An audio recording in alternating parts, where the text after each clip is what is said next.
Good morning, cyber friends. Mitty Man coming back at you from Marcus Music. We had another word for today. Sunday morning edition. We give God the praise and all the glory. We thank Him for life, health, and strength for as well as it is.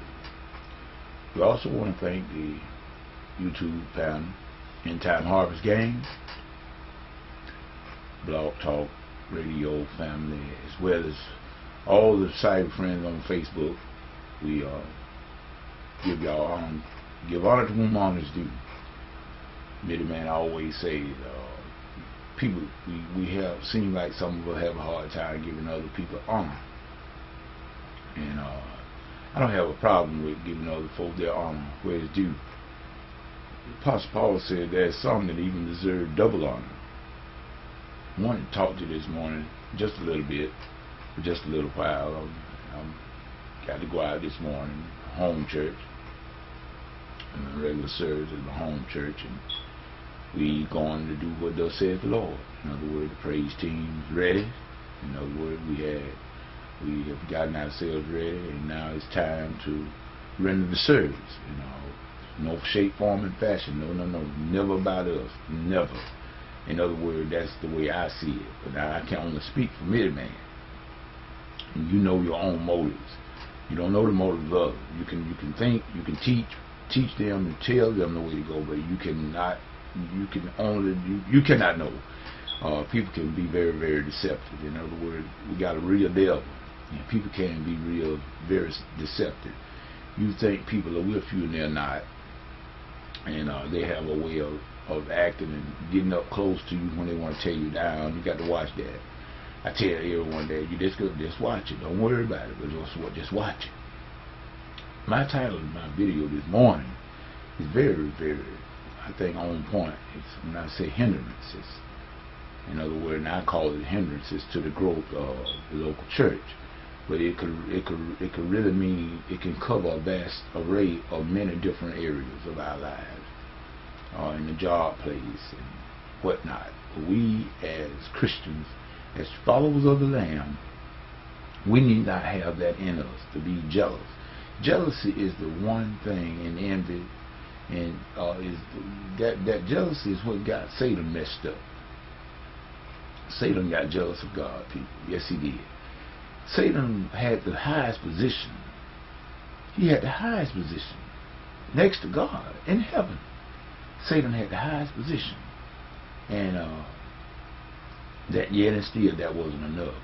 And when Mitty Man sat down and I thought about that thing, and I said, Lord, please, I said, if there's any of that mess in me, let me seek it out and get that pride and that stupid jealousy. If it's anywhere, let me seek it out and destroy it, because it will destroy you.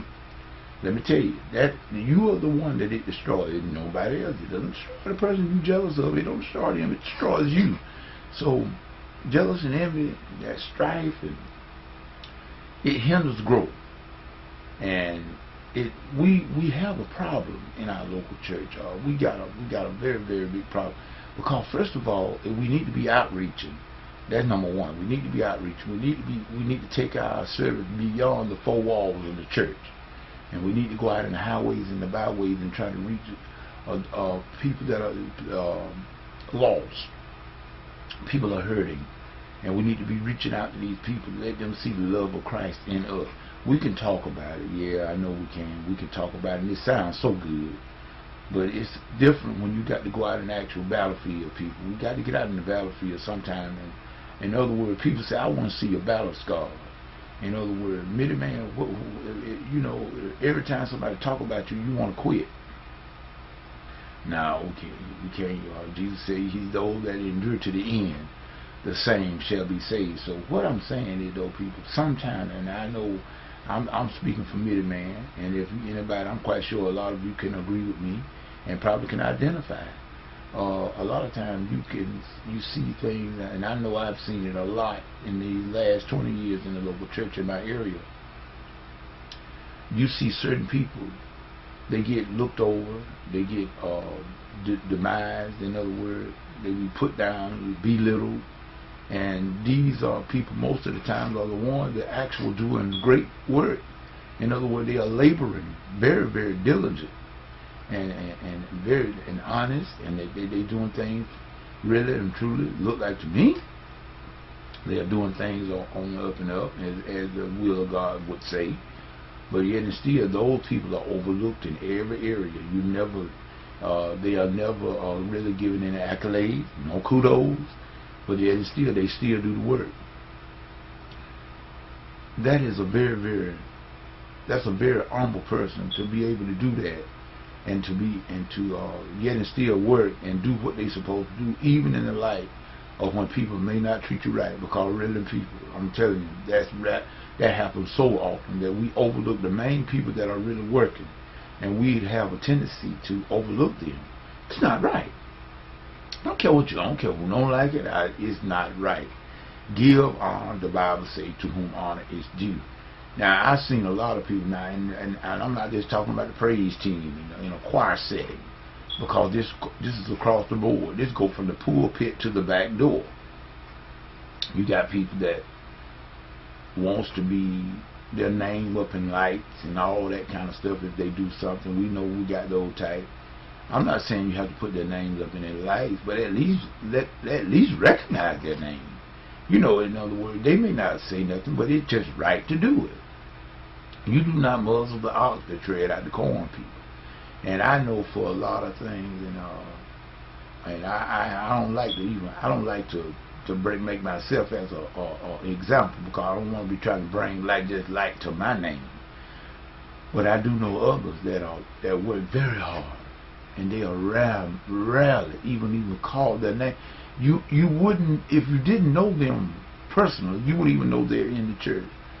No one ever calls, no one ever seeks to give them a little honor.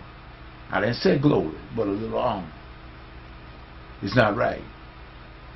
It's not right. And then you would be so amazed at people that hug you on Sunday and say and speak well of you, but as soon as your back is turned, they talk about you like a dog. People in your circle that you think is supposed to be with you stab you in the back, deceive you. Well, you're in good company. Is that happening to you? Billy Man's here this morning to tell you, and I'm going to go on in this video. If people are lying on you and jealous of you and stabbing you in the back and envious and all them of the above, and they are trying to belittle your name, demise it, fret not, because you're in good company. They did it to Jesus. Remember now, Jesus was betrayed, Jesus was deceived. It's right. Jesus was betrayed, he was deceived, he was denied, all by his friends, people that were closest to him. So the thing that we need to worry about is not people. Let's just make certain that we are doing God's will. In other words, God's will for us is that we be shaped and molded in the image of his Son. That's his whole will for our lives. Let us make certain that we are on that road, and that we are letting, and we be the potter and let him be the clay. And we stop worrying about who's not calling our name, who forgot to put our name up in lights. We forget about all that. Do the work of an evangelist. Pick up our cross daily. Follow Christ. And let the fruit, let's bear the fruit. Don't worry about the gifts. Gifts, you can take them gifts straight on the head with you. But let's get the fruit. Let's bear that fruit. Jesus didn't say you'll know them by their gifts and talents. He said, but you will know them by their fruit. I know a lot of talented people that got no fruit at all. They no patience, no long suffering, no peace, no joy. They ain't got nothing good to say about nobody. People, these are the fruit. Let us remember the fruit of the Spirit. Jesus said we must abide his wish that we bear much fruit. Much fruit. Only then, he said, by this you shall know my disciples. By what? The love that they're going to have for one another. Oh, brother. Now, if we take that statement and use it as our rule and our standard, and we look around, and then we might be careful on who we call Christian. And remember, they were first called Christians at Antioch. But you can take it for what you want. Christian, follower of Christ, disciple, whatever. Just make certain that you are a child of God. And then you can take the nomenclature for whatever that people may label you, but just don't let them label you as an infidel. With this being said, remember what Middle Man always said. Well, if God is not in it, whatever it is, it's best that we come out of it. I'm serious, people. For the time is at hand. Look at so much stuff happening all over the world. We need to be out doing the work of an evangelist, trying to get people saved. That's the main prime directive. In other words, hindrance or growth to the local church. Jealousy, envy, strife, all this bickering should not be among the brethren. Let us get busy with the work of Christ, people. That being said, Middle Man will hope to see some of you. I know I won't see all, but some of you in the Bible study on Tuesday night. Thus says the Lord.